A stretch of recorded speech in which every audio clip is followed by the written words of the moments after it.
Namaste. Hello everyone. This is Vinayak.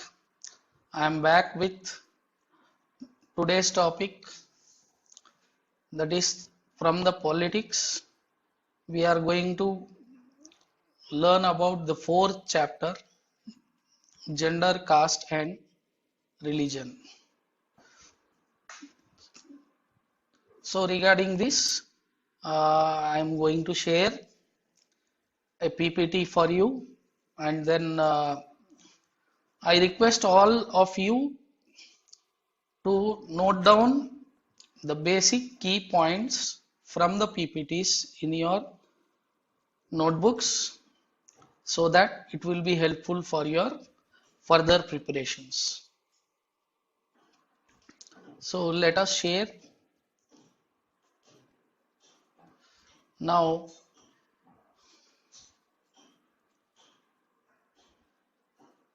we are going to learn about this. See, in this first slide, what do you see here? Is being a girl a crime? What does this mean? Here in our country, there was lot of gender discrimination in the past years. Since many years, we had lot of gender discrimination. That is, the girls were considered into their domestic course of works, and they were not allowed to go for higher studies. They were not allowed to go to school, and that is in the pre-independence era. Then literacy rate was also very less. But now there is a lot of change, and what we see, we shall go with the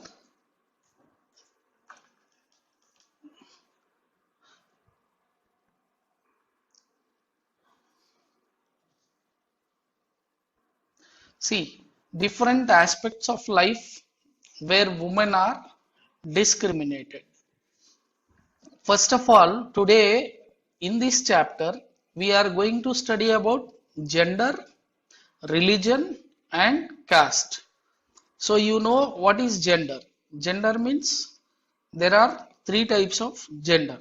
One is male, female, transgender.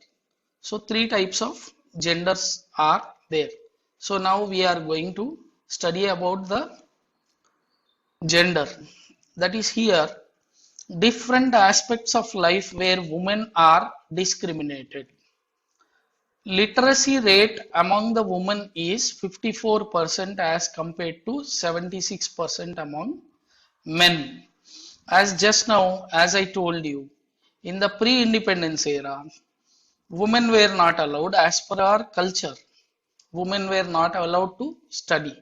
They were made as housewives, or they used to be at home. They had to take care of their children, husband, family, and they had to learn like all the domestic works like cooking and other things. So they were not sent to schools. They were, if even though if they go to school also, they were not given priority or importance to go for further studies. So that's why literacy rate was very low. And you know, before independence, overall literacy, which include men and women, we had almost like 24% before independence. But now, as per 2001, we have almost around 60 to 70%, more than 70% literacy rate we have. So, in this past 70 years, 70 and odd years, we have lot of changes. And literacy rate has increased a lot. But what was the discrimination? You know, as you all know, what is literacy rate? Literate means a person who can read and write is called a literate. Who can read and write. Such people are called literates. It doesn't mean that they have to study up to secondary level, higher secondary level, not like that. Only the people who have the understanding skills, and they should be able to read the basic things, they should be able to write the basic things, then they are said to be literate. So literacy rate means how many people have, how many people are literates. So that rate among women was 54%, and as compared to men, men were more literates, that is 76% among. And even when you go for labor or somewhere, when you see women are paid less than men, even when both do the same work, example in factories, films, women are paid less as compared to men. Now when you see the civil laborers, when you see for women they pay less amount and for men they pay more amount. So this is the discrimination which is continued since the past. And now film line, as you all watch so many films, so in that the hero is paid more, the heroine is paid less, even though if they do the same work. In India, parents prefer to have sons than girls. They find many ways to have a girl child aborted before birth. This declined in sex ratio. The number of girls per thousand boys in our country is 933. So for now coming here, in India always parents prefer, they want sons than girls. The reason is psychological feeling, or if the girl is born they have to spend more money, or like they have to get married and then they have to be taking care of the girl, all these things, and generally girl gets married off and goes to her husband's house, whereas boys will stay back at home and take care of their parents. In that psychological feeling, or in that way, they think that they need more, they prefer to have sons than the girls. So with this reason they started aborting the girl child whenever. And in the past when they used to go to the doctor, the pregnant woman, while checking up they can know with the scanning, they used to know that if there is a girl child they used to abort the child.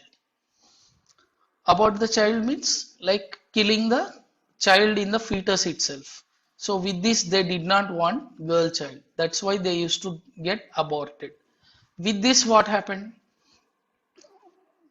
The government has brought so many laws. Now it is a crime. Even determining the sex of the child in the fetus before giving birth, it is a crime now.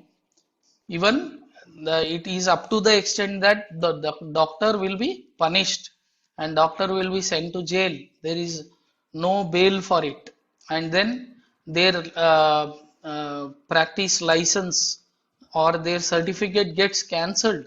So all these laws have been implemented now to protect the girl child. And with all these, in the previous things what were happening, with all this there was a decline in the sex ratio. So what is sex ratio?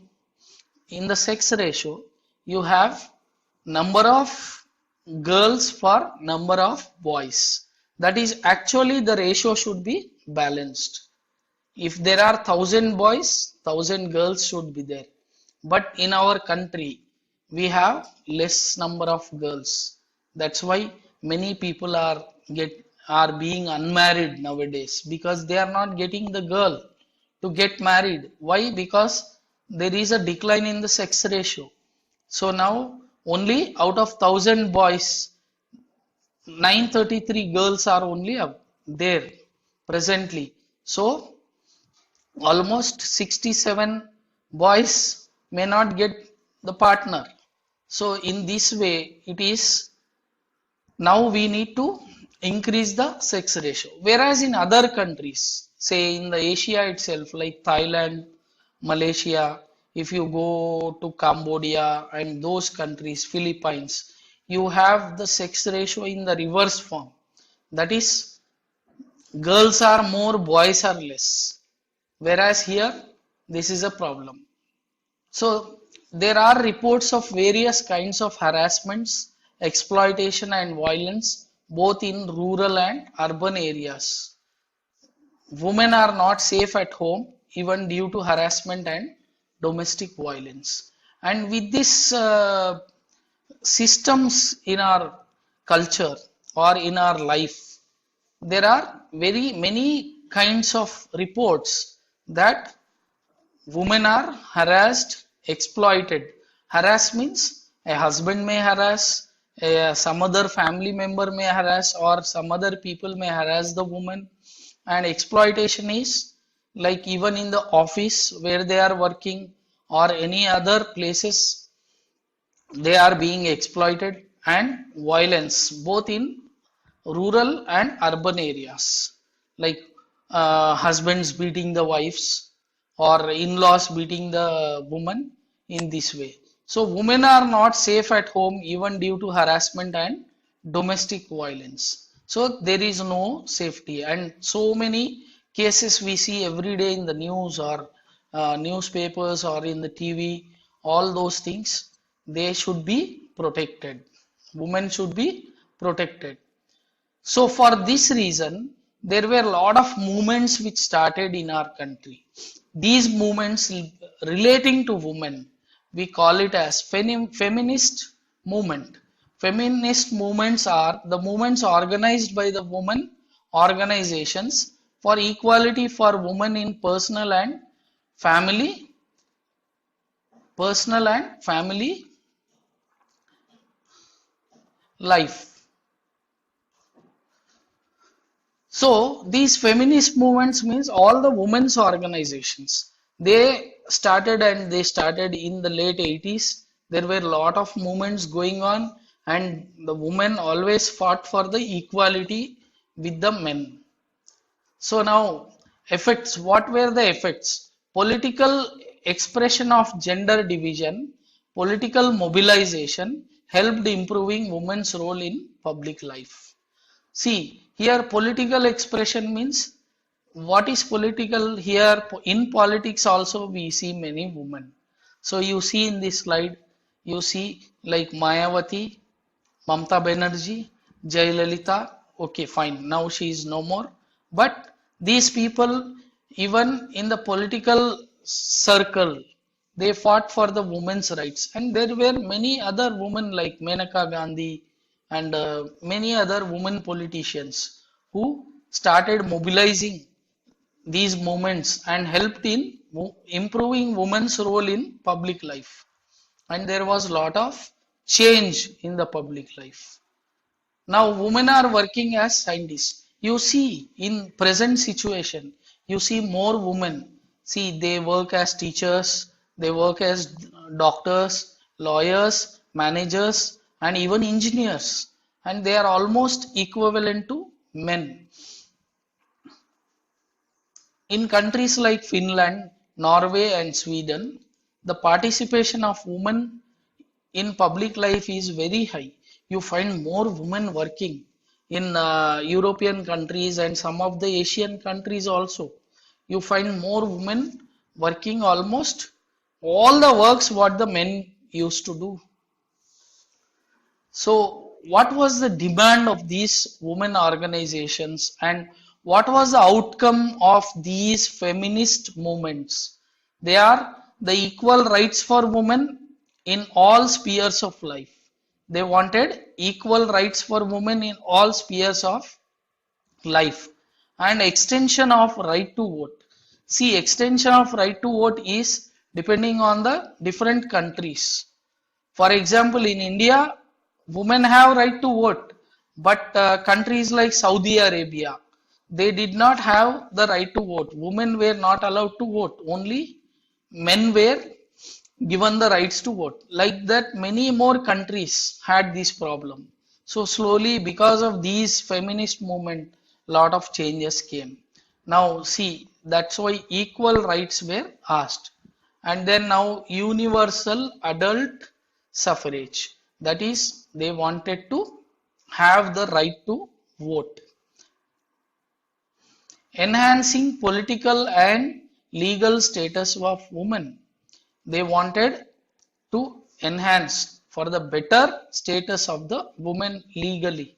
Now, see, in parliament previously, women's percentage was very less, but after these rights were given, women were asking equal rights, that is 50-50% of the reservations also they were demanding. But presently, we have 30% of 33% was given as the reservations for women. So they were given reservations, and now today you find so many ministers, so many politicians, so many MLAs, MPs, those who are in the parliament or in the legislative assemblies, you find more percentage of women. It has increased from 10% to 33%. And in earlier 60s, 70s, you used to find only 1 or 2% of women in the parliament. That is, they were members of the parliament. But now you see almost equal. Many women are there. So more than 15% women are present in the parliament today. Improvement in educational and career opportunities for women. So these feminist movements, they demanded to improve the educational and career opportunities for women.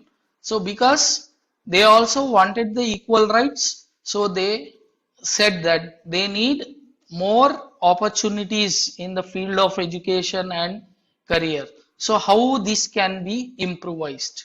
So for this, the government has provided special reservations as per the constitution for the women. So even they thought that we all can do it.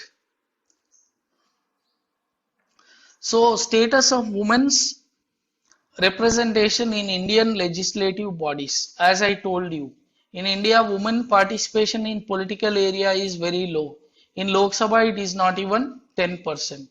Now, it is almost 10% or might have crossed 10%. In state assembly, it is as low as 5%.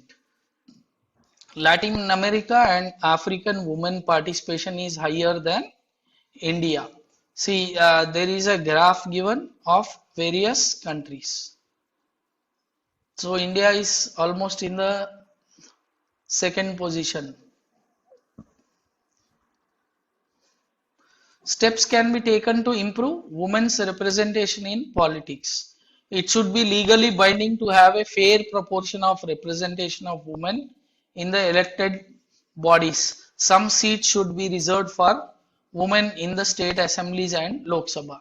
As I told you, the constitution has given some reservations. Now, the bill was passed in the past, just maybe around 10 years back, a bill was passed where the women's reservation, as I told you, was given up to 33%. Even in the village panchayat level, it starts from village panchayat level to the highest, that is Lok Sabha and Rajya Sabha also. Political parties should give proper representation to women members. Women participation can be increased by raising the literacy rate, because they are not educated, or they should have high education. So in that way they used to think previously, but now they are giving proper representation.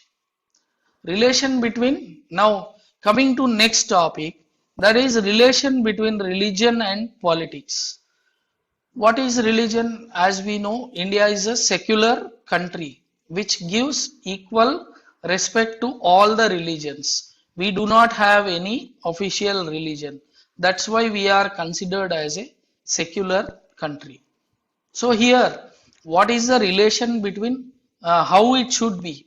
That we have what Mahatma Gandhi used to say. Mahatma Gandhi used to say that religion can never be separated from politics. According to him, politics must be guided by ethics drawn from all religions.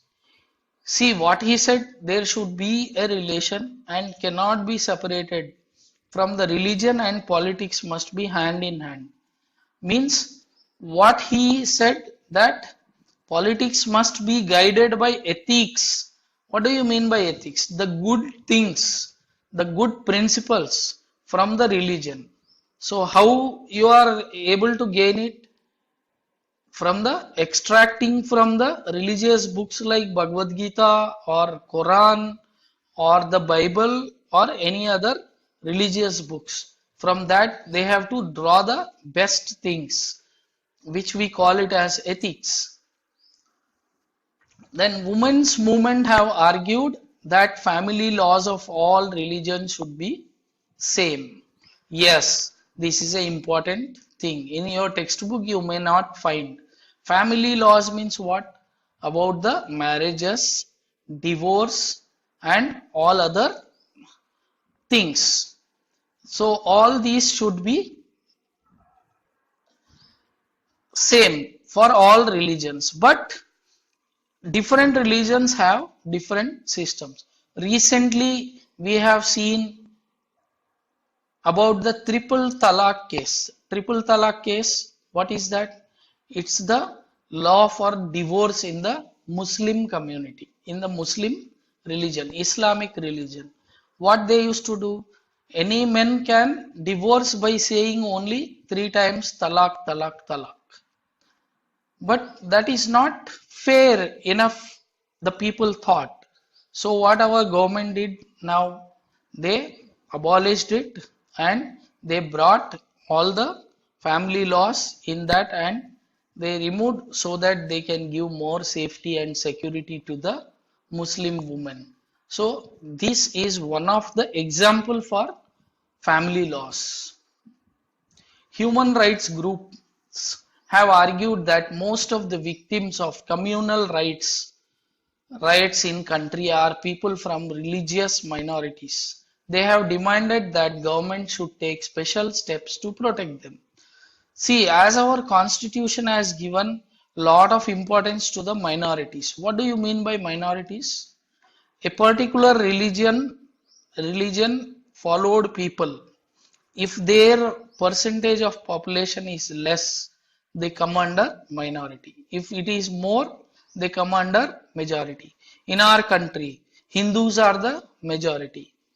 Muslims, Christians, Sikhs, Jains, Zoroastrians or Buddhists, all these people are the minorities. So they have demanded the government should take special steps to protect them.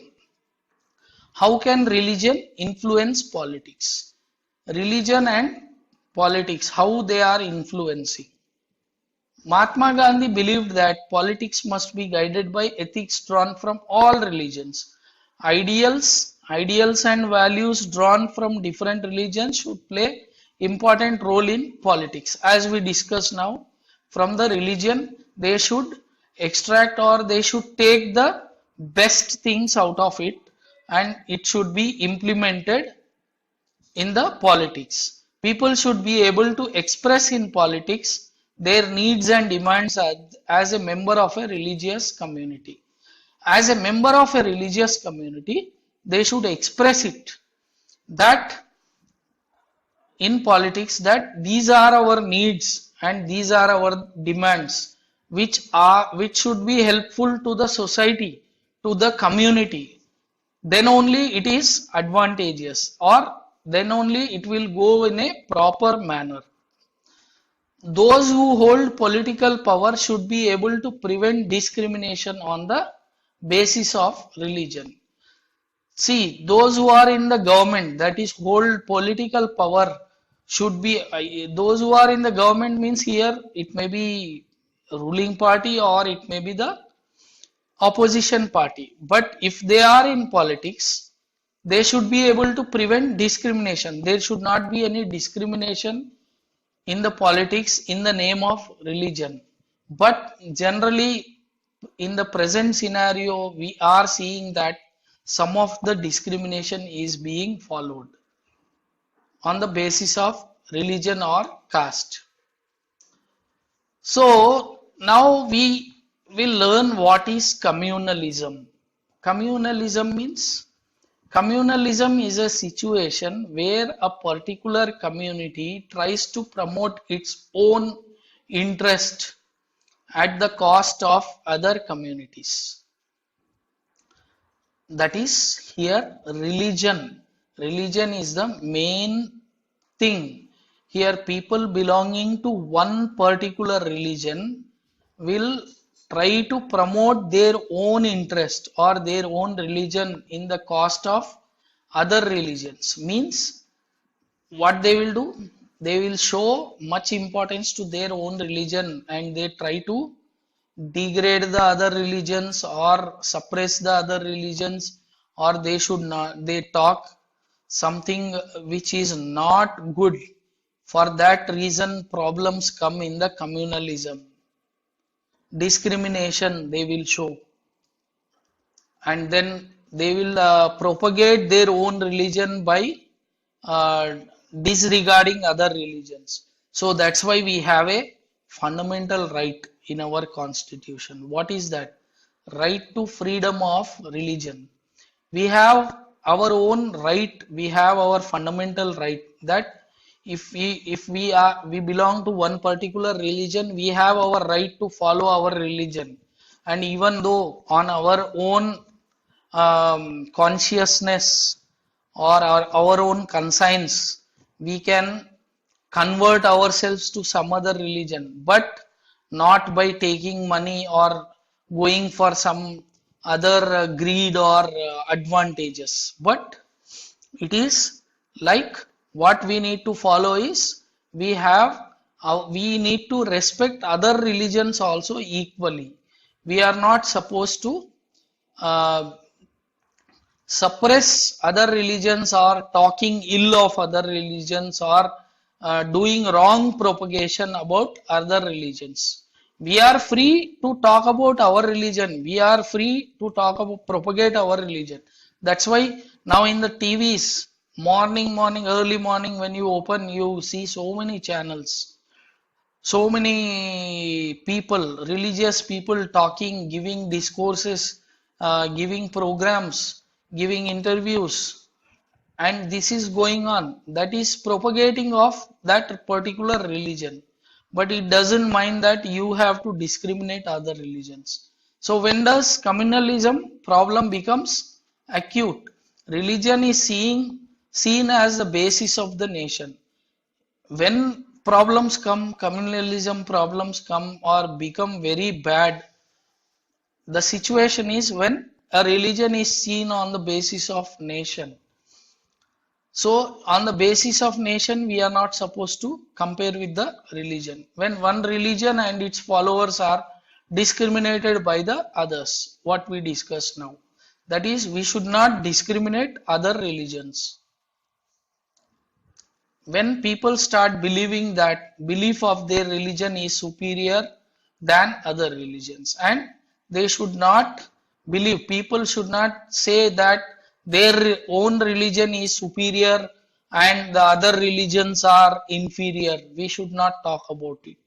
They should not propagate in that manner. When the state power is used to establish the domination of one religion over the other. So even the state power should not give importance to one particular religion and they should not dominate over the other. So what will be the outcome? Then you will go with lot of disturbances, communal rights and problems. Rights means problems.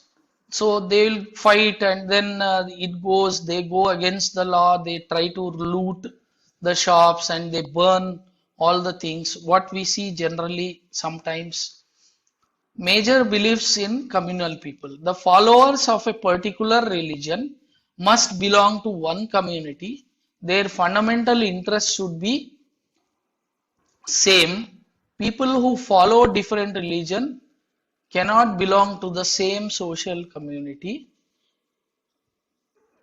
If followers of different religion have commonalities than to the other as their own superficial. Here, what does this mean? The followers of a particular religion must belong to one community. See, the followers generally, it is common. They belong to one community, right? Muslims propagate their own Muslim religion and culture. Hindus propagate Hindu religion and culture. Christians do the same, and other religions do the same. So their fundamental interest should be the same.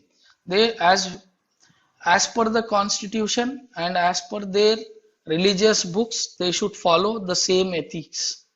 People who follow different religions cannot belong to the same social community.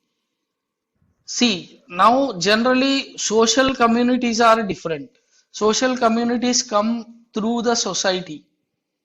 So the people who follow a particular religion, they cannot come into a social community because they cannot come into various religion people will be in a social community.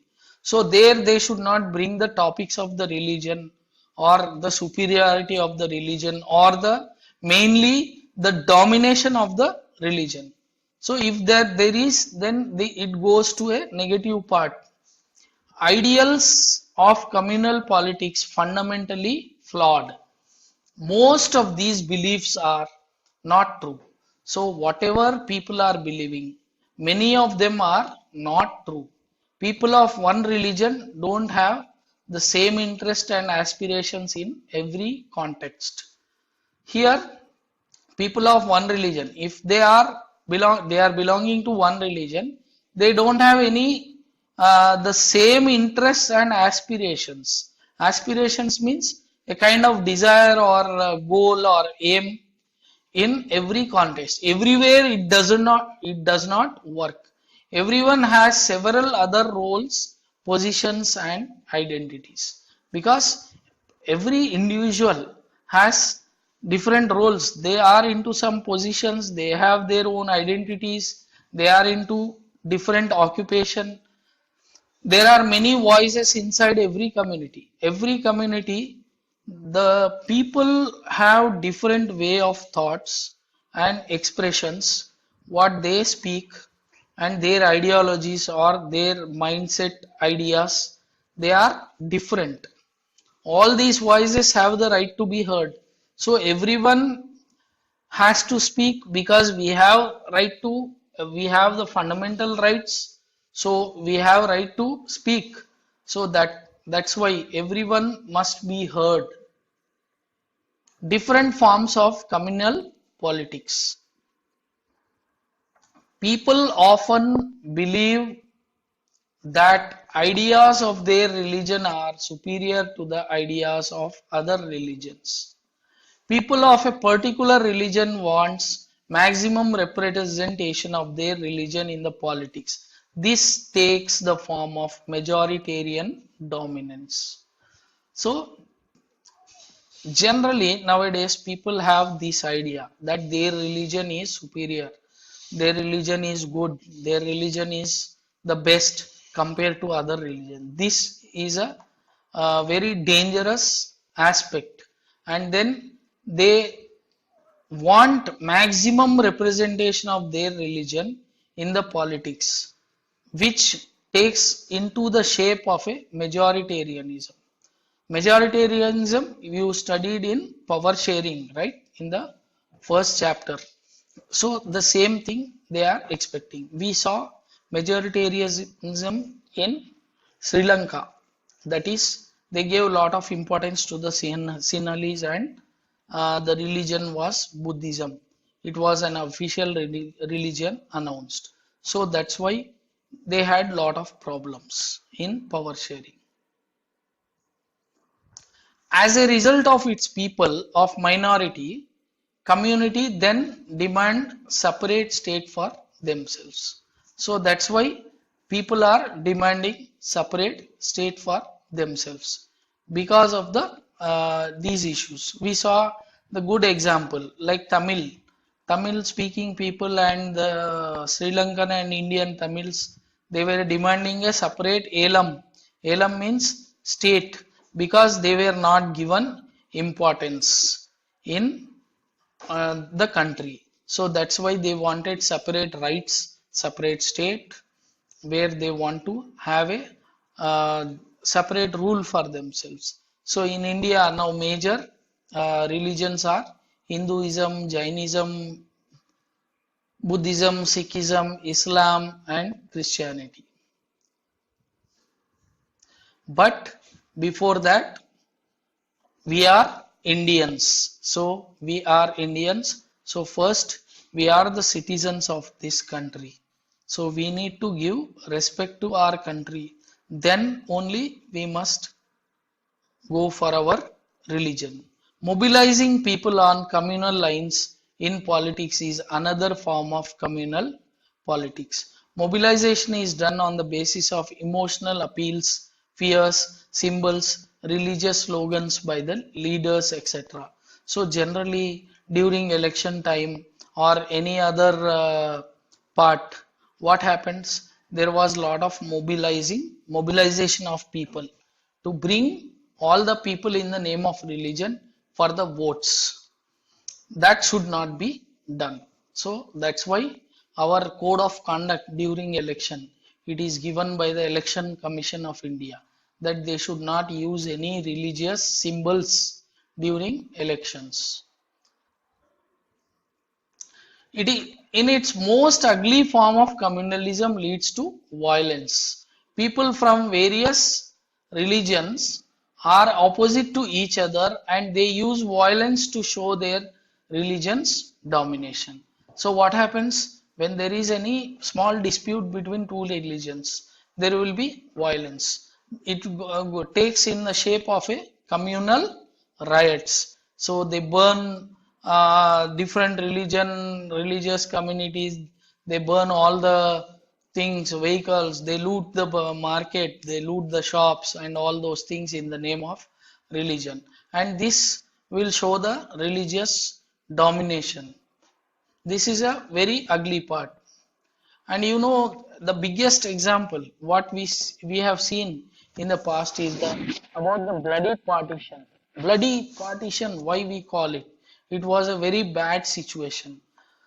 When India and Pakistan were partitioned in the year 1947, what happened? It went on the partition and the people, many Hindus were coming from Pakistan to India and they were considered as refugees and many Muslims went to Pakistan.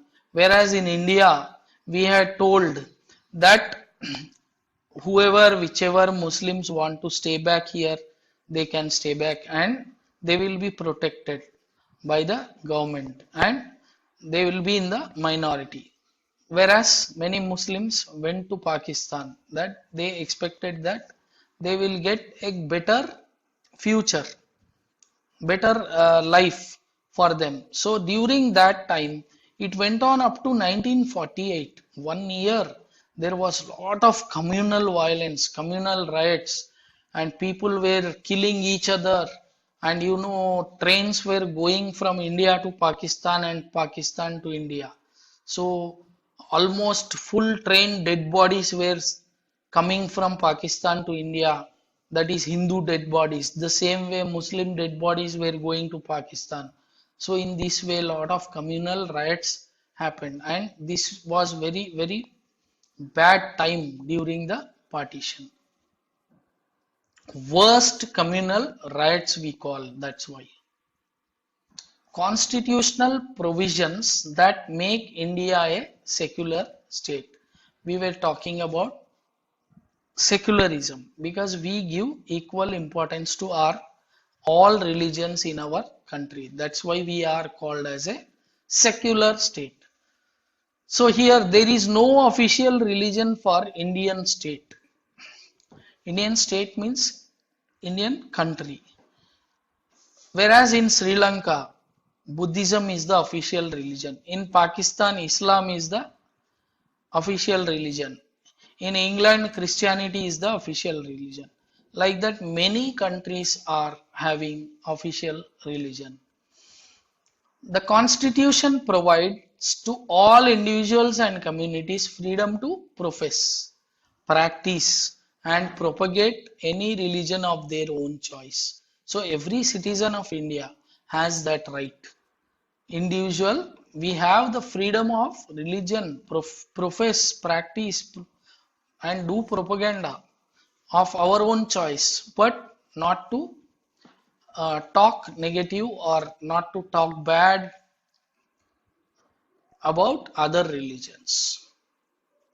The Constitution prohibits discrimination on the grounds of religion. It bans untouchability. What is untouchability in India? In the past, untouchability was practiced. Means the scheduled caste, scheduled tribes, where they were called as untouchables. Later, Gandhiji named them as Harijans, and even we call them as Dalits. So that was banned by our constitution. Casteism. Now we will study about the casteism. What is casteism? What is casteism? In religion itself, we have different castes as per our profession or occupation.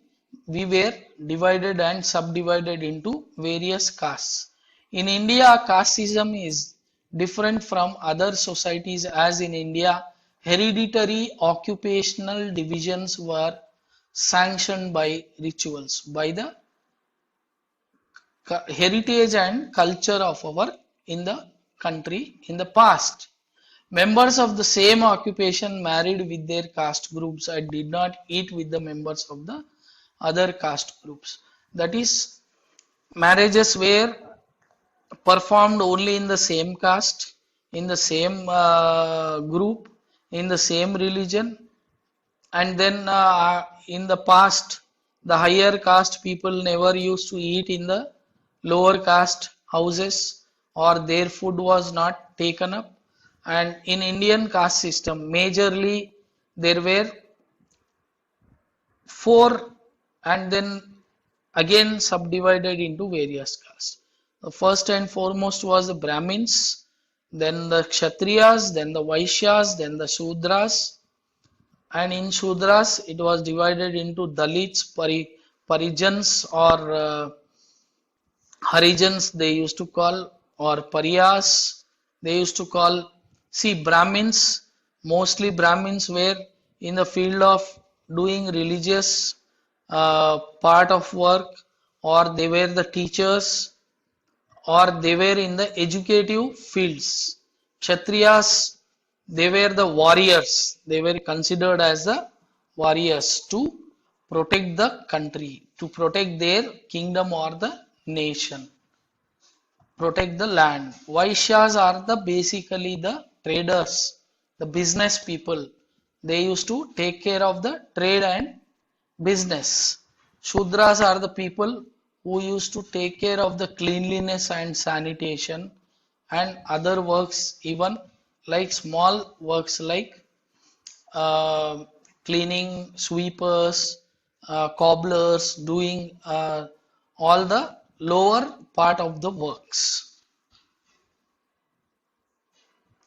Meaning of casteism. What is the meaning of casteism? Organizations of people into social groups for the purpose of marriage, work and diet is known as caste system. Means organizations of people into social groups.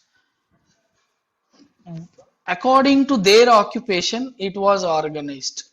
That is marriage, work and food, diet. Here, for example, the Brahmins were considered as a pure vegetarians. Again, Kshatriyas are the non-vegetarians because they are the warriors. So they used to eat non-vegetarian food also. Again, Vaishyas also were considered as vegetarians. In this way, it was divided in the caste system. We already saw Brahmins, they are the priests, Kshatriyas are the warriors, Vaishyas are the traders, farmers, merchants, craft people. They are into the manufacturing and trading sector. Shudras are the farm workers, servants, laborers, etc. Caste inequalities. Unlike gender and religion, caste divisions is special in India. In the caste system in India, hereditary occupational division was sanctioned by rituals. It was based on exclusion of and discrimination against the outcast group. First, now in the caste system of India, for example, I am saying, again, there will be some social inequalities also in these castes. One simple example, a blacksmith. You know what is blacksmith?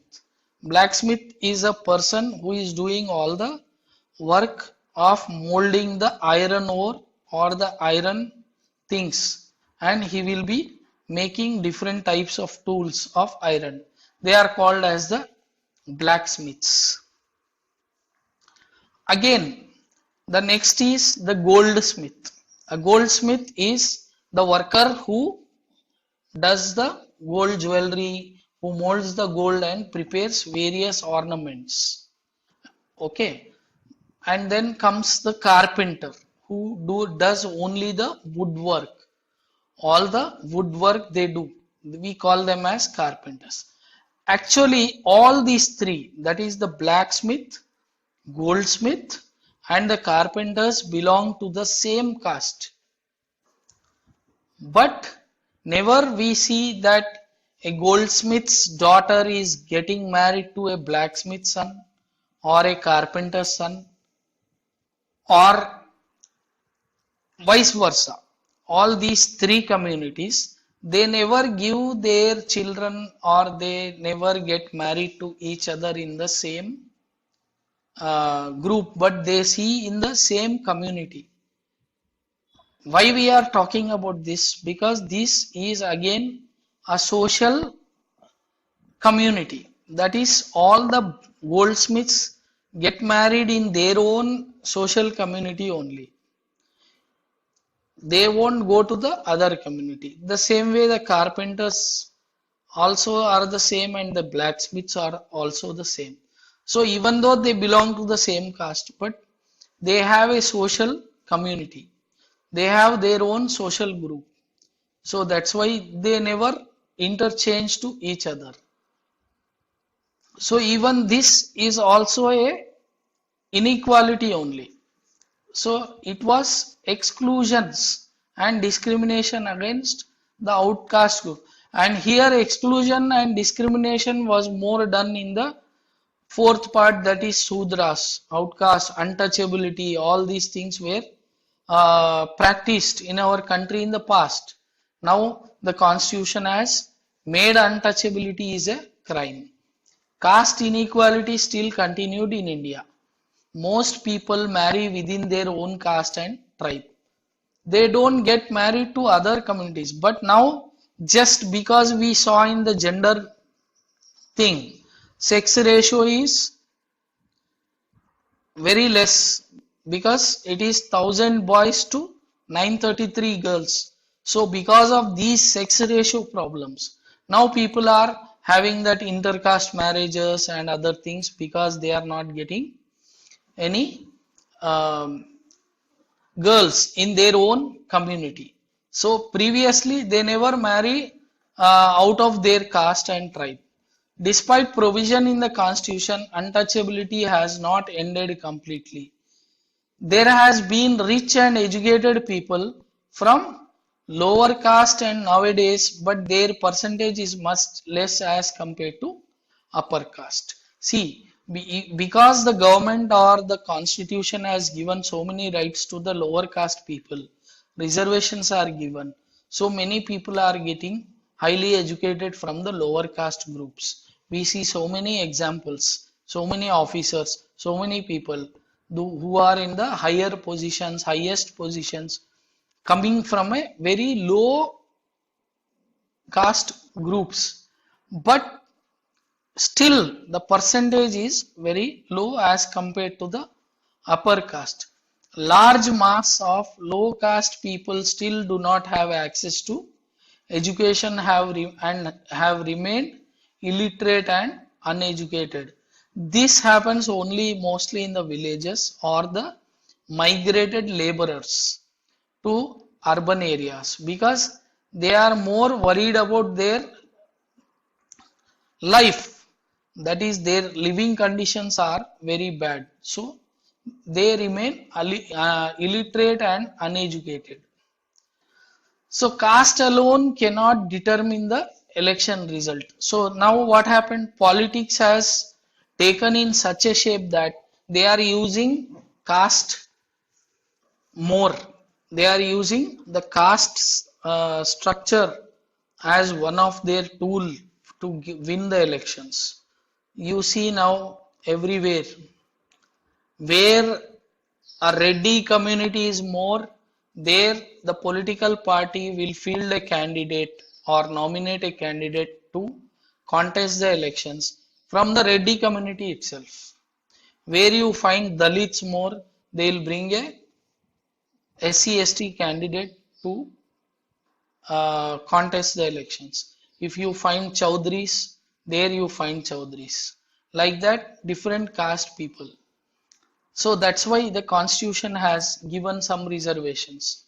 Like some constituencies are reserved for the SC or BC or ST candidates only. So every political party will field a candidate of that particular reserved constituencies of that particular requirement only. Why? To get votes. To get votes. No state legislature in the country has a majority of any caste. Every caste group has its presence in parliament. It is not necessary that people of same caste vote for the same political party. It depends. See, various political parties, they try to field or nominate a particular caste candidate only where that particular caste people population is more, so that's why they people can't vote to a one particular party. So they again, even though uh, two parties, three parties have bring the same caste candidate to contest the elections, the people's votes again get divided. Caste system is disappearing in India nowadays, even though like social reformers in the past, they worked a lot before we got independence. See, you see the pictures of Jyotiba Phule, Mahatma Gandhi and Ambedkar, Dr. B.R. Ambedkar. They advocated and worked to establish a society in which caste inequalities are absent. So they never brought the caste systems. The Constitution of India prohibits discrimination of any type. It provides equal opportunities to all. It is giving equal opportunities to all. The caste system can further be reduced, spreading education and by promoting intercaste marriages. As we discussed just now, because of the sex ratio, nowadays there are many intercaste marriages happening in the country.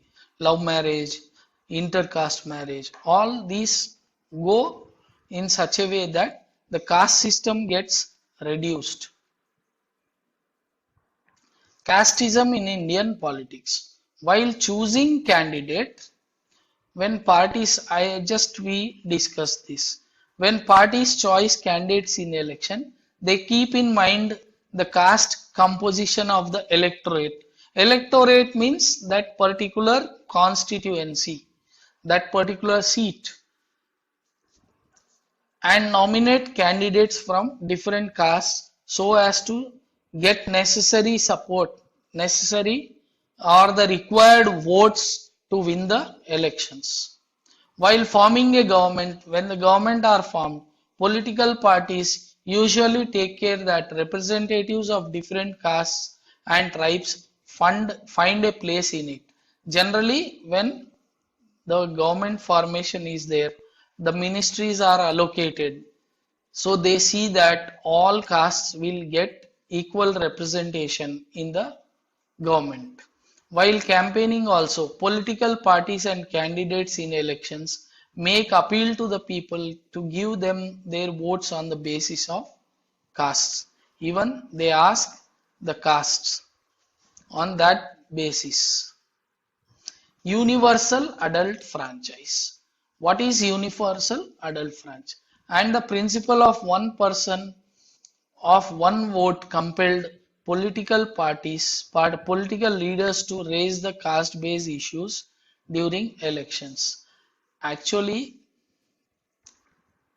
as a citizen of India, every citizen's vote is very, very important because we are in a democracy. So, democracy, the basic definition of democracy is we it is like for the people, by the people, to the people. That is, everything is for the people only, for us only. So, we are the representatives of the government. So, we are choosing the representatives, we are electing them, and we are only representing, and it is for us only. So, for that, our vote is very, very important. So, every citizen of India, they have to very much decide, check who is worth, how, what, on what basis they are going to vote to which candidate. So they are not going to go with the caste based or religion based or the gender based issues during election. So who can do the best job for us? So for such people we have to select to give vote because we are one person, one vote, which is very, very prestigious and which has a very high value. So that's why we should have that universal adult franchise. We should not get influenced by the money power or muscle power or any other issues. So now we have we studied all this, and I request all of you to read the textbook and go through the chapter in point wise, mark your key points, note down in your notebooks, and try to learn what is required. And unless you read the textbook, you cannot understand this topic or the subject. And please read the textbook and then please note down the keynotes, key points, prepare the keynotes, and then go with your assignments and question answers by which you can learn thoroughly. Thank you.